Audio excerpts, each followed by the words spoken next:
하나님 중심으로 사는 삶이 이제 오늘 주제는 그리스도로 옷 입었느니라 합니다. 그리스도로 옷 입었느니라.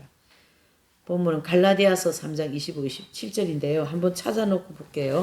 갈라디아서 한번 찾아보셔요.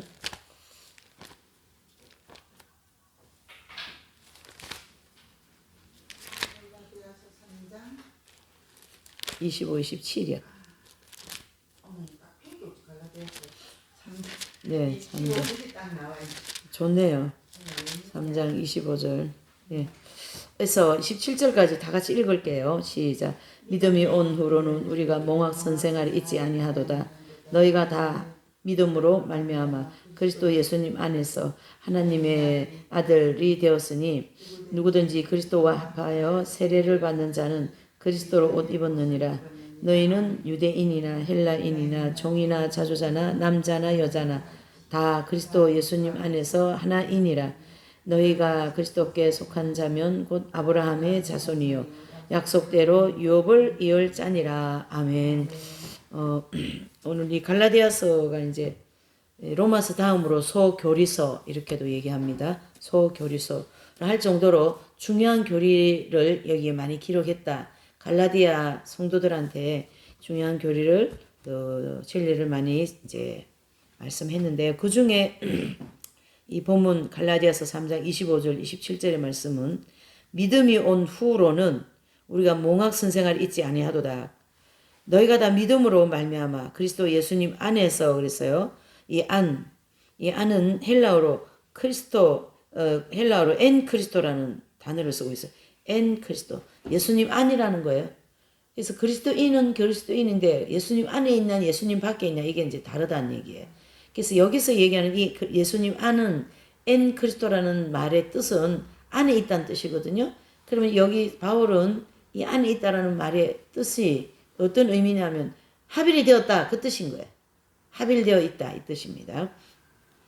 지금 말로 그냥 딱 정리하자면 자 성경에서 엄청나게 혼돈을 주는 말씀이 뭐냐면 율법적인 신앙과 복음적인 신앙입니다. 그래서 이 율법적 신앙은 무엇이고 복음적인 신앙은 무엇인가 이것을 정확하게 알아야 되는데요. 지식을 많이 알고 있고 뭐 경험을 알지 못하기 때문에 온갖 혼란에 가득 차 있다. 무슨 말이냐면 지식은 많은데 경험이 안 돼 있는 거죠. 성경 말씀은 다 경험적인 걸 기록하고 있거든요. 경험이 안 된 거는 기록을 못 해요.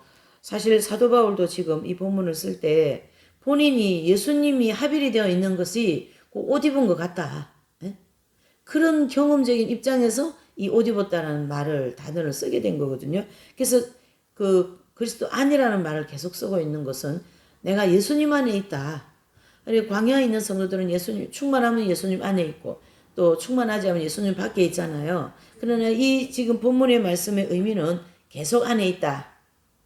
예, 뭐 때를 어떤지 뭐든 기분 나쁘든 좋든 뭐 슬프든 괴롭든 뭐 날씨 좋든 나쁘든 관계없다는 얘기죠. 이미 그분이 지성소에 좌정에 계신다.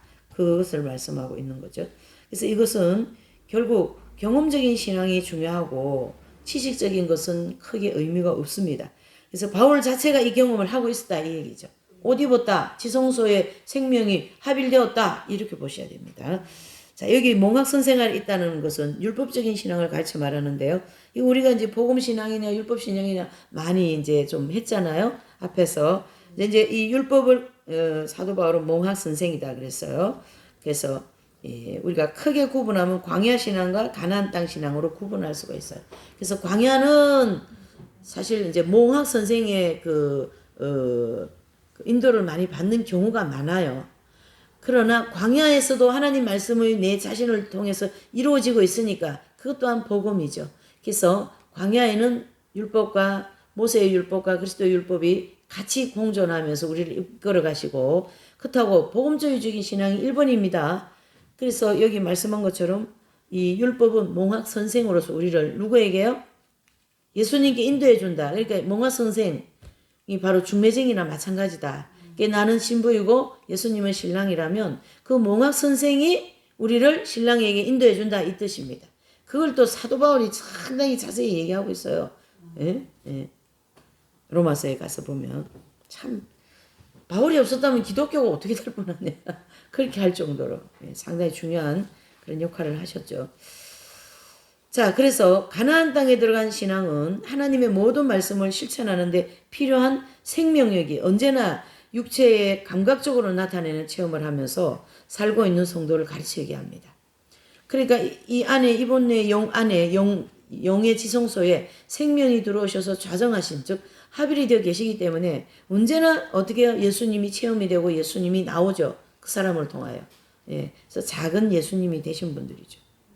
이러한 분들은 요한계시록에는 이긴 자다 이렇게 얘기합니다. 이긴 자. 이긴 자들 복수로 해야 됩니다. 어떤 한 사람을 이긴 자라고 지칭해 놓으면 큰일 납니다. 그게 이제 이단이 되는 거죠. 이 계시록 2장 3장에서 이긴 자에게 이런 복을 주시겠다고 한 그 대상은 누구나 다 된다는 얘기예요. 도미니코 사비오 같은 사람은 소년이거든요. 어린이란 말이에요. 열 몇 살, 한 5살, 4살? 그 정도밖에 안 됐어요. 근데 성인이 됐어요. 그러니까 누구든지 말씀을 받고 말씀대로 살면은 이 경지에 들어갈 수 있다. 이런 뜻입니다. 그러기 위해서 몽학 선생활이 있는 거다. 이 광야에서는 꼭 계명이 있어야 됩니다. 그래서 하나님 말씀을 온전히 실천할 수 있는 내세의 능력에 들어간 이제 가나안에 들어가야만 이 이제 말씀을 받을 수 있는데요. 이게 자꾸 우리가 이해를 잘해야 돼요. 제가 이렇게만 얘기하고 끝내면 그럼 율법적인 신앙, 광야는 율법적인 신앙이고 가나안 땅은 복음적인 신앙이면 그럼 광야는 어떻게 하라고 이렇게 약간 이게 딱 맞아 떨어지지 않는 느낌을 받아요. 그래서 어떻게 제가 설명해 드리냐 하면 광야에서 복음이 왔어요. 복음이 왔어요. 복음은 하나님 안에서 모든 것이 다 된다라는 거거든요. 제 문제도 해결되고 나의 결점도 해결되고 나의 성격도 하나님 성품적인 성품으로 바꿔주시는 다 그것이 복음 안에서 되는데 하루아침에 안 되잖아요. 그러니까 이 율법주의적인 신앙생활을 훈련을 시킨다고요. 아주 그걸 안 지키면 죽는 것처럼 느끼게 해주시고 말씀을 안 지켰기 때문에 양심의 가책도 많이 느끼게 해주시고 그러면서 그 양심의 가책을 많이 느낀 그 마음을 예수님께 와서 기도하면 그게 해결이 된다는 얘기예요. 그러니까 율법의 신앙과 율법의 신앙선에서는 주님 이게 안 되어서 어떡합니까? 막 그렇게 할까지의 선이고 안 되어서 가져와서 예수님 십자가로 보혈의 은총으로 용서받고 안 되는 문제를 해결받고 하는 것은 복음에서 이루어지는 거예요. 그래서 광야에는 복음과 율법이 공존해 있다. 이렇게 보시면 됩니다. 왜 그러냐면 또 광야의 신앙은 율법주의적인 신앙이다고만 딱 정리를 내리면 율법은 구원이 안 되고 율법을 통하여서만은 우리 제 문제를 해결할 수가 없는데 어떻게 하느냐는 얘기죠. 그래서 율법에서는 몽학 선생과 같은 죄를 알려준다면 복음에서는 그걸 용서받을 수 있다. 이렇게 복음과 율법이 공존해 있다. 이렇게 보시면 됩니다. 그래서 광야에서 우리의 믿음을 강하게 해주는 여러 가지 성령 연사들을 나타내셔서 힘을 돋워 주시고 열심히 식지 않도록 도와주십니다.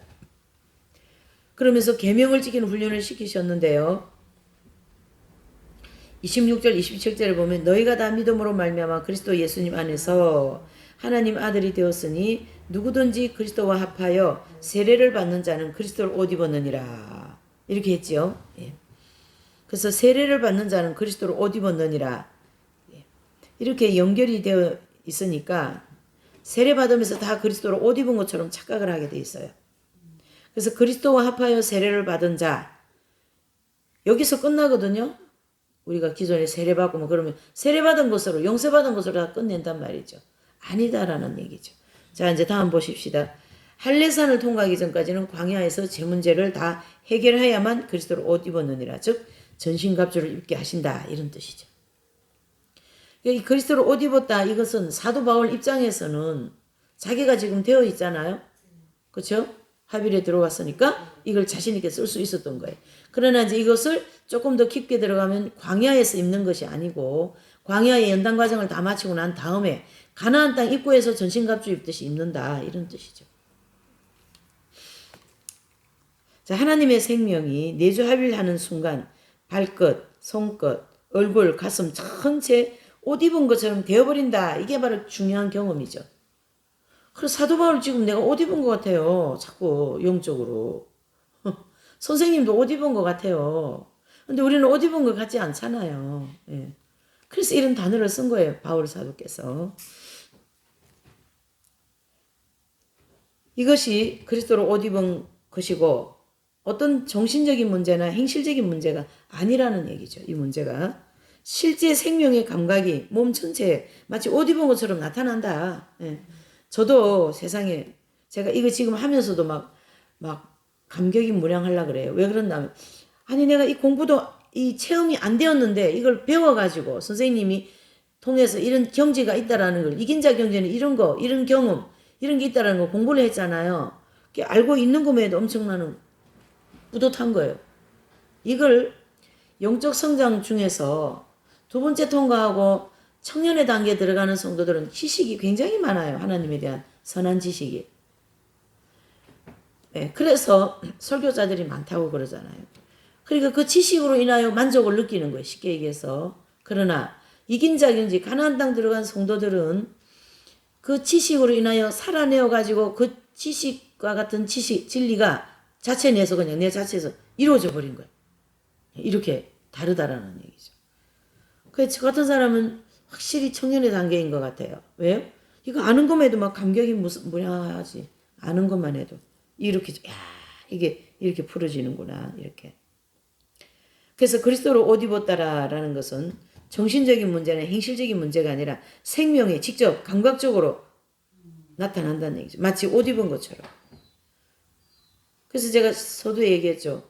옷 입은 것처럼 느끼고 있다. 누가요? 사도 바울이. 그래서 옷 입었느니라 이렇게 얘기를 한 거예요.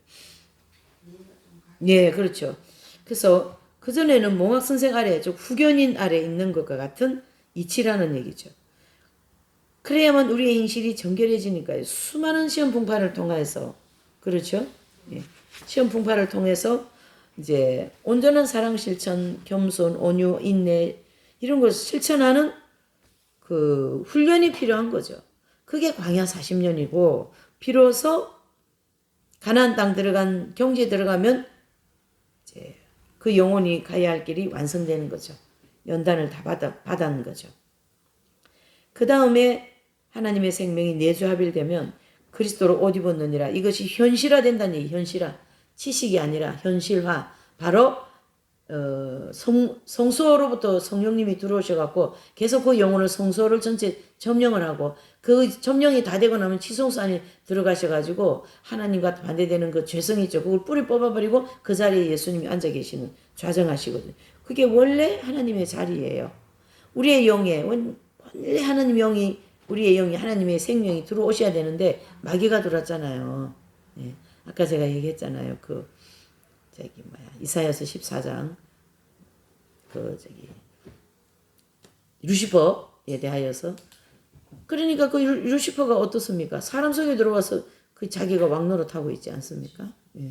그런 것을 이제 반대적인 거죠. 자, 모형적 진리 중에 여호수아서 4장에 보면 이스라엘 백성들이 요단강을 건널 때 12 돌을 취하여 길가리에 이렇게 세워놓는 것이 나오거든요. 그래서 그거를 통하여 영원한 표정이 될 것이다. 이렇게 이제 얘기를 했는데요. 거기에 나오는 그 이제 내용들은 모두 여호수아에게 사명을 주어서 이루는 것처럼 생각해야 돼요. 그러니까 예. 여호수아서 4장에 보면 이스라엘 백성들이 요단강을 건널 때 12 돌을 취하여 가지고 길가리에 이렇게 세우잖아요. 그러면서 하나님께서 여기 이걸 내가 영원한 징표로 세우겠다. 이제 그거에 따르는 여기 답이죠. 글쎄요. 거기에 나오는 내용들은 모두 여호수아에게 사명을 주어서 이루어졌던 것이죠. 그래서 여호수아가 안수받게 될 때 주신 사명이고요.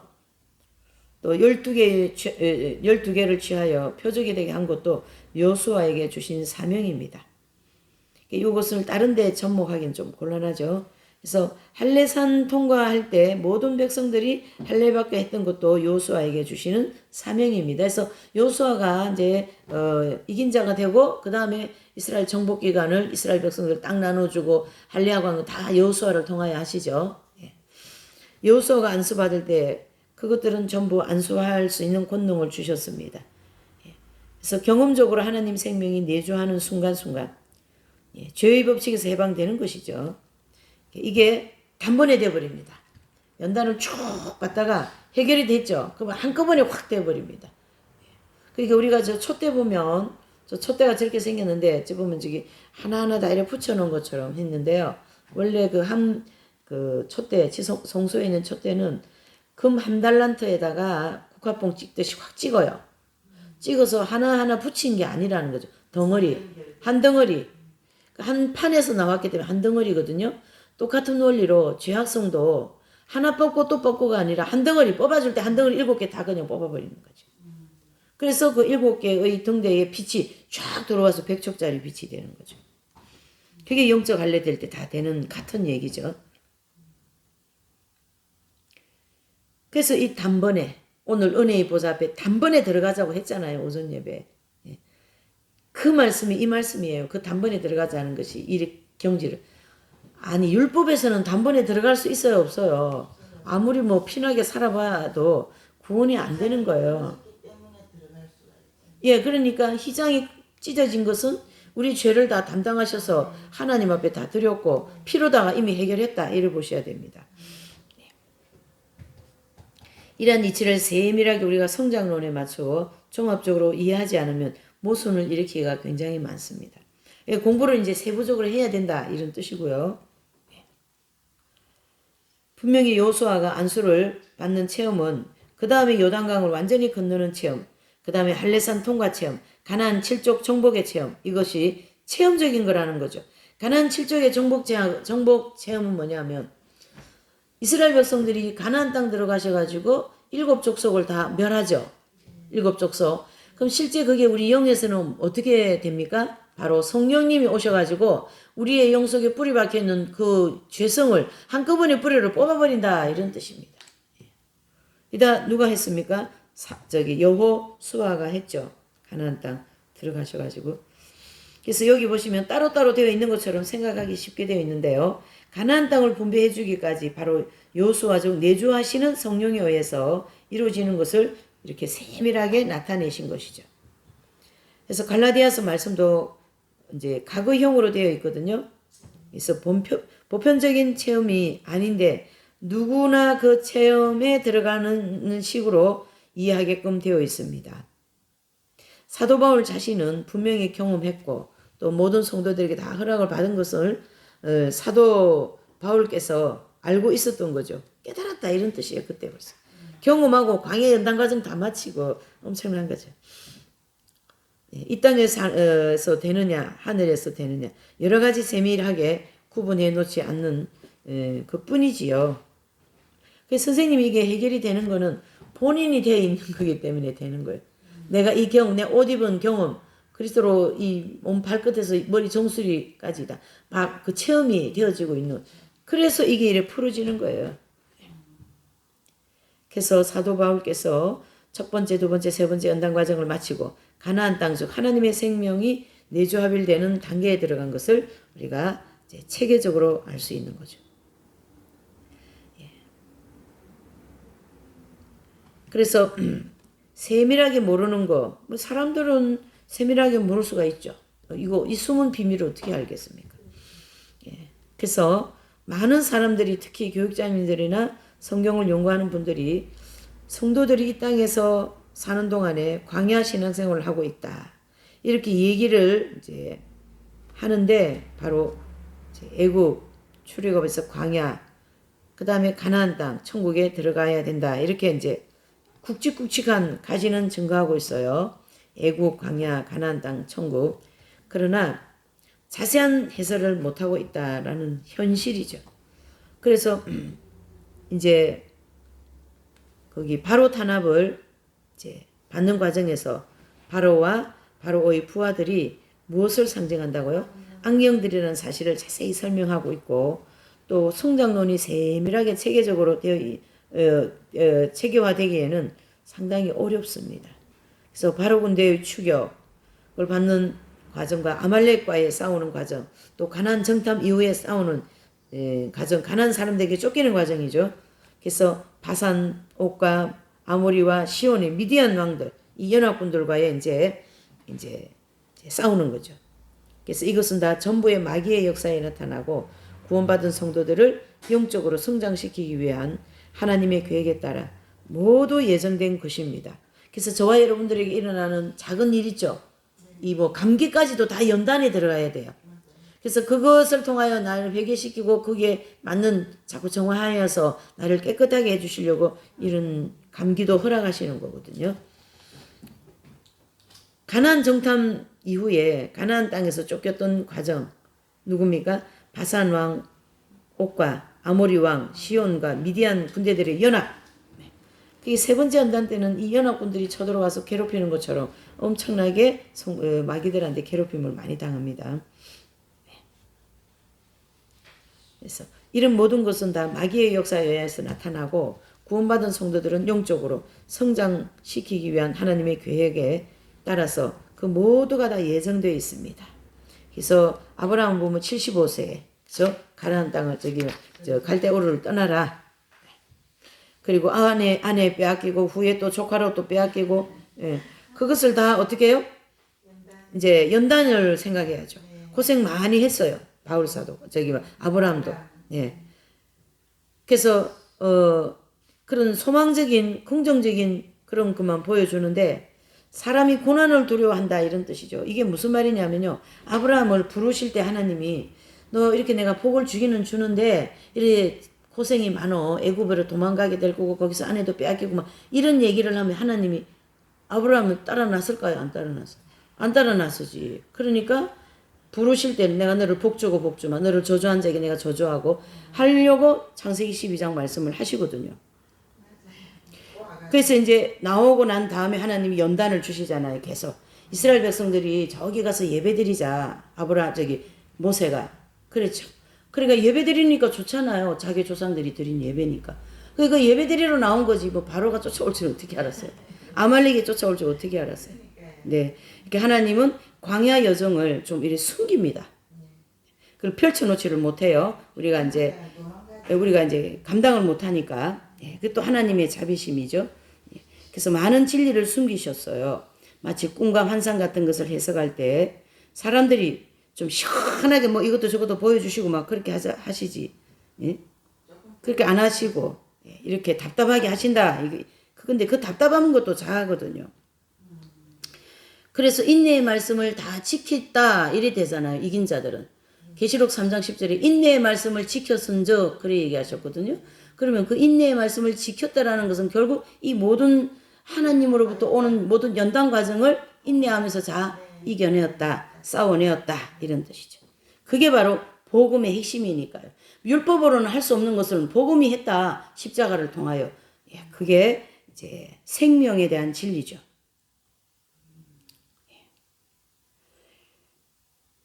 그래서 우리가 들어가야 할 목표 땅은 가나안 땅입니다. 우리가 들어가야 할 목표 땅은 바로 천국이라는 거죠. 그래서 거기에 들어가기 위해서는 필수적으로 통과해야 되는 이 어려운 과정을 시원하게 가르쳐주면 참으로 좋겠지만 그렇게 안 하시죠. 그러나 마지막 때에 이렇게 열어주셨어요. 그래서 대환란을 통과하면서 이 복음을 증거해야 될 것을 우리가 알아야 되기 때문이죠. 그래서 왜 우리가 휴거되었냐, 휴거 안 되었냐 이렇게 나올 거 아니겠어요? 그러면 이렇게 해서 휴거가 안 되었습니다. 이렇게 우리가 설명을 해줘야 된다 이런 뜻이죠. 그래서 우리를 통해 하나님의 뜻이 이루어지고 있는다 이렇게 보셔야 됩니다. 참 중요하죠. 그래서 우리 입장이 이렇게 되면 마귀까지도 사랑하는 마음이 생기고 마귀도 사랑 앞에서는 꼼짝도 못하잖아요. 그래서 마귀가 오히려 고맙단 말이에요. 왜요? 마귀가 떠나면 우리가 할 일이 없잖아요.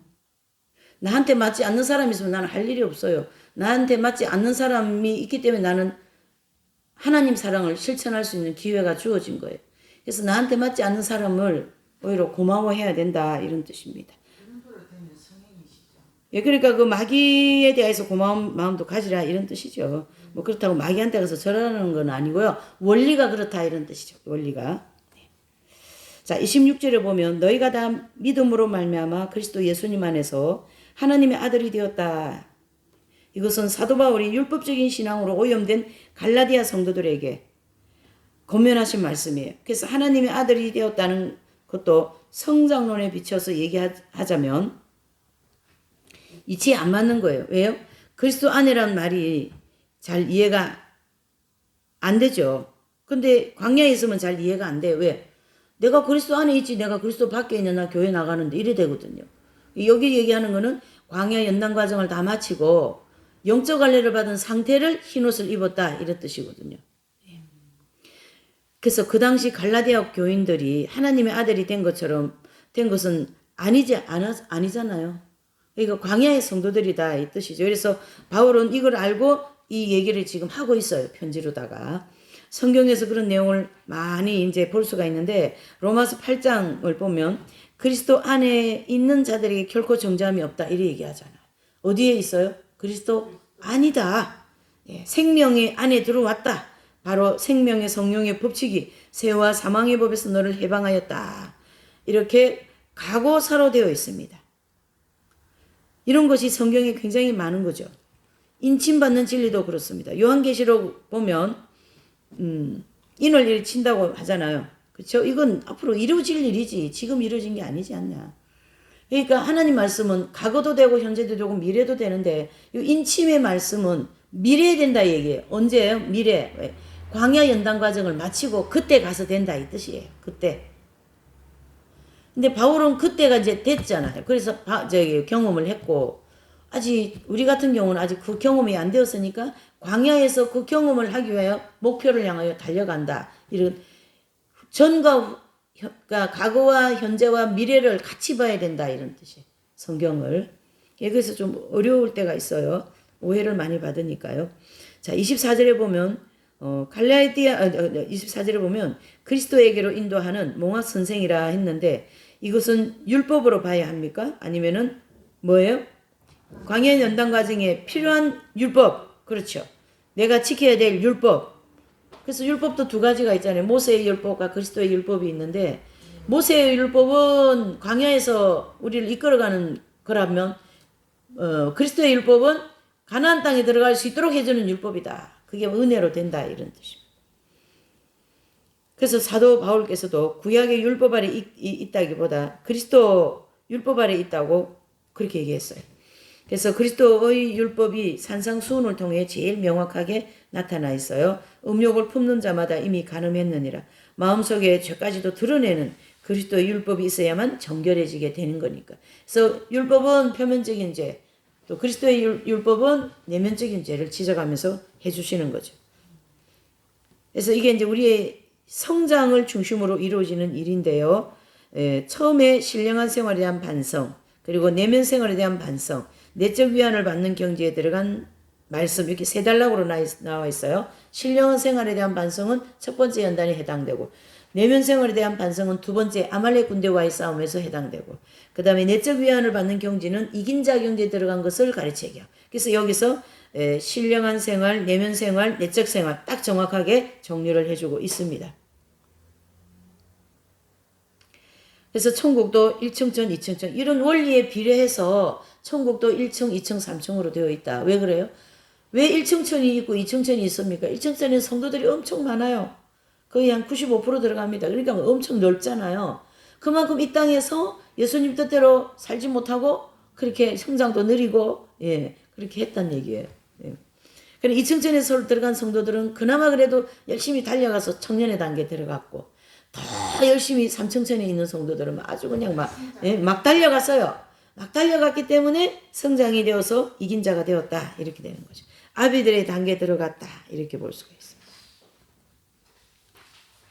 그래서 1층천, 2층천은 천국적인 율법 아래 있고 3층천의 이제 성도들은 천국적인 율법이 없는 구역입니다. 모두 다 왕같은 제사장이고 자유롭게 생명의 인도를 받는 그런 생활을 한다 이런 뜻이에요. 그러나 이제 여러 입신 체험자들 증거를 통하여 연계해 있는 천국이 그런 원리로 되어 있다는 것을 알 수가 있습니다. 그래서 천국은 1층천, 2층천에 천국적인 율법이 있어서 무슨가 있다고요? 대리 통치자들이 있다 이런 뜻이에요. 1층천, 2층천에 대리 통치자들이 있고 3층천에는 없고 그래서 1층천, 2층천에는 천국적인 율법이 있다는 얘기죠. 네. 그걸로 이제 우리가 이제 다스림을 받고 3층천에는 그조차도 없다. 예수님의 생명이 직접 이끌어 가시니까. 물론 천국은 이 땅에서도와 같은 그런 법도는 아니겠지만 죄를 지으면 죽는다, 형벌을 당한다 그 법도가 없어요. 그게 죄가 없으니까. 예. 예. 그래서 다 영적 할례를 받은 성도들이니까 천국적 율법이 있어요. 그래서 실천해야 될 것들이 분명히 법도로 이렇게 정해져 있습니다. 그래서 그 법도를 가지고 대리 통치자들이 백성들을 이제 이렇게 돌봐주는, 봉사한다 이런 뜻이에요. 예. 그러나 삼층천에 대리 통치자가 없습니다. 예. 예수님이 직접 통치하시는 거죠. 이렇게 이런 원리가 요한계시록에 선명하게 드러나 있고 또 교회 시대 이긴 자들 14만 4천 명과 통과하여 흰 옷을 입고 이제 들어가는 성도들로 구분을 지어주고 있어요. 그래서 계시록 7장에서 보면 거기 이제 3절 8절까지는 그 이제 각 지파에서 12,000명씩에서 12지파에서 14만 4천 명이죠. 거기 한 무리, 그 다음에 큰 무리가 있어요. 거기 한 무리에서 두 분류로 보여주고 있습니다. 그래서 휴거되는 성도와 광야를 이제 통과 진행 중에 있는 성도를 이제 보여주는 거죠. 그래서 스위덴부르크는 광야 신앙이나 가나안 신앙에 대한 것을 잘 몰랐어요. 단지 자신이 입신을 한 것을 근거로 하여 천국과 지옥이라는 책을 저술하게 되었고 이 책에도 이러한 원리가 선명하게 드러나 있습니다.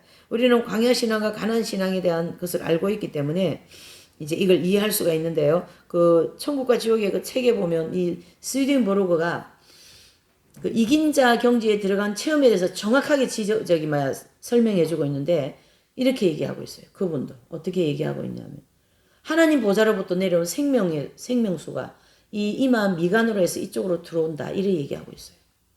본인이 그 경험을 했기 때문에. 그분들이 하는 얘기는 지식적인 게 아니고 경험적인 얘기다 이렇게 보셔야죠.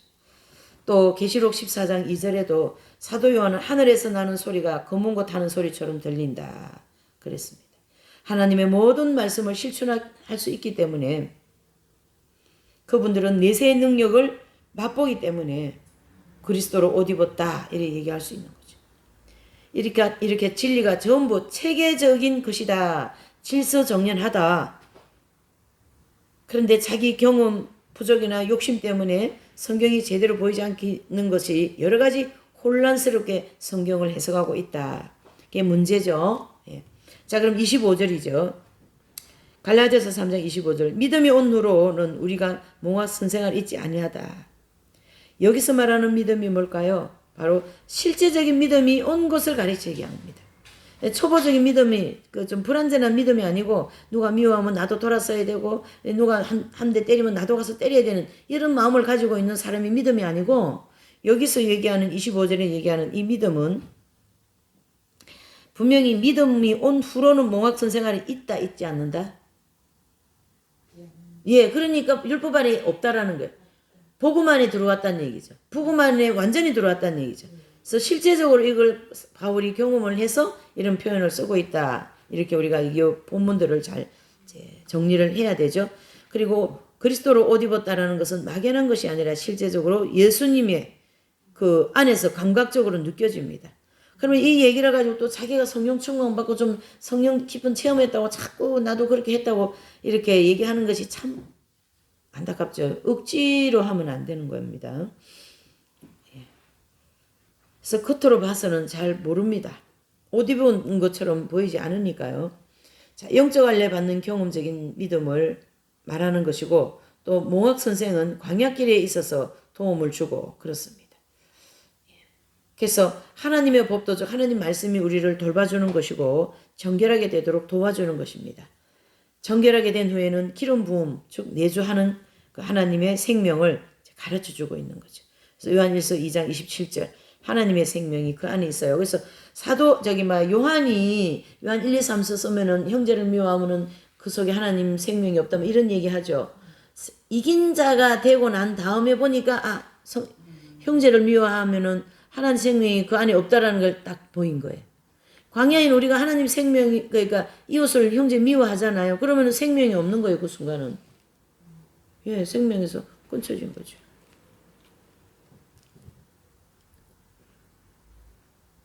그래서 갈라디아 기록의 배경에는 복음주의적인 신앙을 해치는 율법주의적인 신앙을 비판하는 내용이 깔려 있습니다. 해서 이 말씀은 바로 유대인들에 의하여 당하고 있는 그 어려움을 파악해서 하신 말씀인데 이 광야에서 포괄적으로서 해서 사도 바울은 다루고 계신다 이런 뜻이고요. 로마서 8장은 그분의 사상을 중심으로 나타내는 내용입니다. 그래서 그 내용에 맞춰가지고 이 바울 서신은 전부 다 되어 있어요. 24절에 보면 계시된 믿음이다 이렇게 얘기했죠. 계시된 믿음 23절. 갈라디아서 3장 23절. 믿음이 오기 전에 우리가 율법 아래 매인받고 계시될 믿음의 때까지 갇혔느니라. 저기 보세요. 3절 23절 여기 자 갈라디아서 23절 보세요. 3장 23절. 자 거기 23절 보세요. 믿음이 오기 전에 우리가 어디 아래 있다요? 율법 아래 있다는 얘기예요. 예, 율법 아래 매인바 되고 계시될 믿음의 때까지 갇혔다. 이긴 자가 될 때까지 갇혀 있었다 이 뜻이에요. 그냥 간단하게 얘기하면 생명이 합일될 때까지 내가 갇혀 있었다. 그러나 생명이 합일되면 여기서 무슨 쇠사슬 풀고 나가듯이 확 풀고 나간다.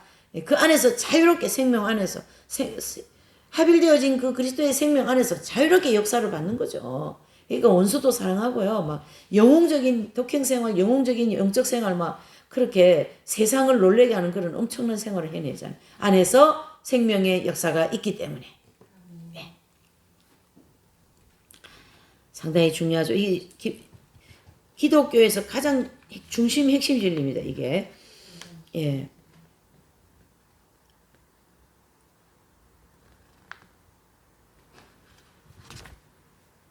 그래서 스웨덴부르크는 뭐가 뭔지 잘 몰랐지만 1층전, 2층전은 천국적인 율법이 있더라. 또 3층전은 없더라. 이렇게 증거합니다. 왜? 본인이 보고 왔거든요. 그 다음에 이제 진리를 중심으로 자신이 나타낼 것만 나타내는 것이죠. 그들이 이거 없습니까? 책이 있습니까? 예, 지금 제가 하는데.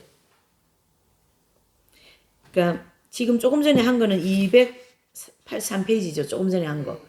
그 다음에 204페이지 있어요? 네. 아, 예. 거기에 이제 보시면 스웨덴부르크라는 단어가 나오죠. 네. 예. 이제 이분이 이렇게 이분이 1층전, 2층전, 3층전을 증거한 분이에요. 사도 바울은 셋째 하늘이라 그랬고요.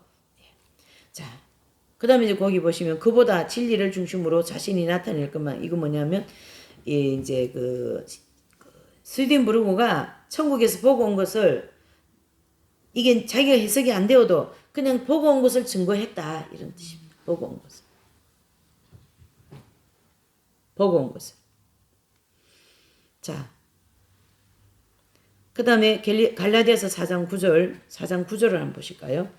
성경 4장 9절 한번 보실게요. 시작. 이제는 너희가 하나님을 알 뿐더러 하나님의 아신 바 되었거늘 어찌하여 다시 약하고 천한 초등 학문으로 돌아가서 다시 저에게 종노릇하려 하느냐. 아멘. 참 엄청난 얘기를 하시네요. 이제 너희가 하나님을 알 뿐더러 하나님이 아신 바 되었거늘 어찌 약하고 초등 학문으로 다시 돌아가냐. 종노릇하냐. 이건 바로 여기에서 약하고 천한 초등 학문이 뭐냐는 얘기죠. 그 당시 갈라디아 사람들이 율법, 특히 구약시대의 율법만 막 강조하고 유대인들로 말미암아 피해를 많이 당하게 한 그런 어떤 이제 일이 있었고, 그런 복음적인 지식이 이렇게 흐리게 되었어요. 잃어버린 상태가 되니까 다시 그 말씀을, 복음을 일깨워주는 거지. 율법으로는 구원 없다. 그러죠? 예수님의 십자가만 구원이 있다. 그걸 지금 알려주는 거예요. 그래서 로마서에 나오는 사도 바울의 자신의 그 확실한 교리, 그걸 거기에다가 대표해서 종합적인 말씀이라고 할 수 있다고 볼 수 있고, 그 당시에 갈라디아인들의 형편과 함께. 그래서 예수님의 생명이 내주합일한다는 것에 대해서는 가나안 정탐 경험한 분들은 쉽게 알 수 있겠죠? 왜 그러냐면 두 번째 연단을 통과한 분들은요, 이 경험이 한번 하고 지나간 거거든요. 그게 경험을 한번 하고 지나가는 것이 바로 12명이 어디예요? 정탐을 하고 오잖아요. 가나안 땅. 그 정탐하는 경험이 일시적인 생명이 합일되는 경험이라고요. 그리고 일시적인 거니까 영원한 게 아니죠. 그 일시적인 경험이 이긴 자 경험과 같은 경험을 해줬다. 이제 그걸 얘기하는 거죠. 이게 절대 성장론이 없으면 이거 안 풀어지게 되어 있습니다. 성장론이 없으면.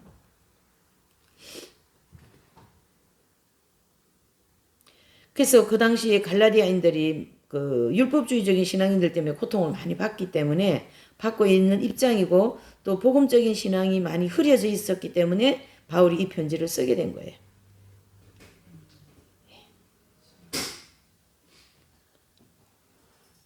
사람마다 이 성장 과정이 다 다르잖아요. 그러니까 아브라함이 이스마엘을 낳고 13년 동안 얼마나 좋아했습니까? 사람들에게 내 상속자라고 하면서 하나님의 뒤에 이을 자식이라고 막 웃고 그래 다녔어요. 그래서 광야 신앙은 율법적 신앙, 다시 말해서 40년 광야 전체를 율법적인 단계라 이렇게 얘기합니다. 그래서 그 광야에서는 몽학 선생 인도를 받는 과정이다. 이제 여기 실제로는 막 율법을 놓고만 신앙생활 그거보다도 믿음으로 가는 거예요. 가는 거 믿음으로. 여기를 조금 애매모호하게 만들어 놓았는데 아브라함이 자식을 준다고 하니까 이런저런 방법을 통해 자꾸 낳고 좋아하는 것만 그것과 마찬가지죠. 무슨 말이냐?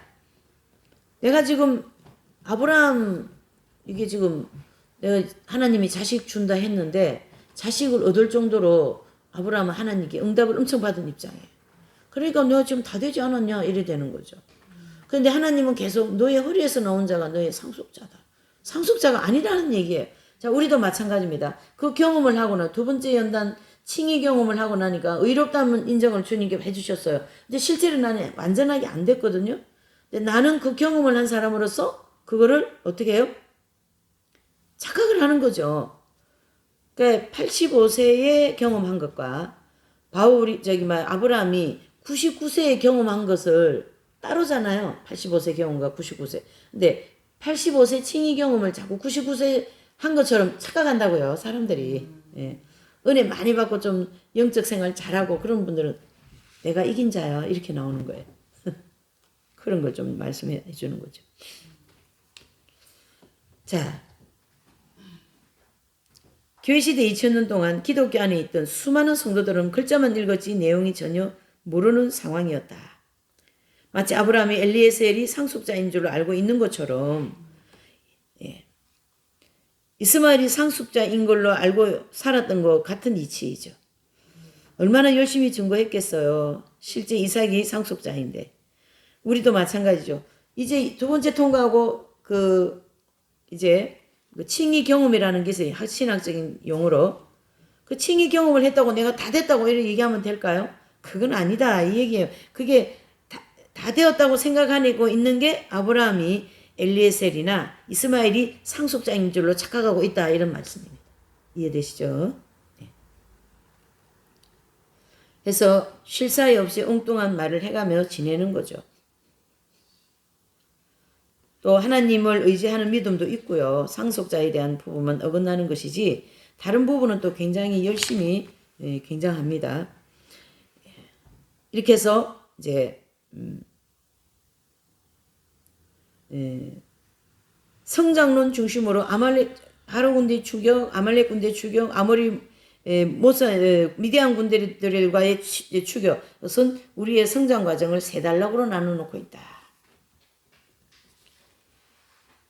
그래서 그 밑에 보시면 사도 바울 사도는 대부분 바울 사도의 사상이 과거형으로 되어 있어요.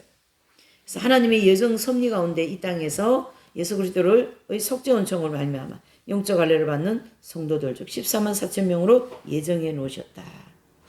그뿐만 아니라 영적 할례 받고 흰옷 입고 하나님의 생명으로 거듭나서 천국에 들어가게 되는 모든 성도들도 다 해당됩니다. 앞으로 될 거니까요. 맞습니까? 그러면 앞으로 될 거니까 그 말씀은 언제 말씀요? 미래의 말씀이죠. 지금 되어진 사람은 현재의 말씀이죠. 이렇게. 우리 옛 사람이 그리스도와 함께 십자가에 못 박혀 죽었나니 이 말씀도 과거형으로 되어 있어요. 현실로 봐서는 제가 죽었어요, 안 죽었어요? 예. 그 제가 언제 죽을 거예요? 미래. 앞으로 죽을 거 아니겠어요? 지금 계속 하나씩 죽어 나가니까. 예. 자아가 깨어져 나가는 것이니까요. 자, 성경을 많이 알고 한다 할지라도 이 하나님의 24만 4천에 대한 진리를 제한하셨다고 봐야 된다는 얘기죠. 하나님께서. 이게 하나님이 조절을 하시는 거거든요. 예. 그래서 누구나가 이 경지에 들어가면 이 경험을 할 수 있도록 딱 해놨습니다. 그래서 거기 보면 그리스도 안, 주 안, 예수님 안, 이런 안이라는 말을 상당히 신중하게 기울여 사도 바울이 진리를 설명하고 있는데요. 내주 합이라는 국한에서 해설한다면 아주 쉬울 텐데. 어쨌든 내주라는 단어만 이해하면 되는 거죠.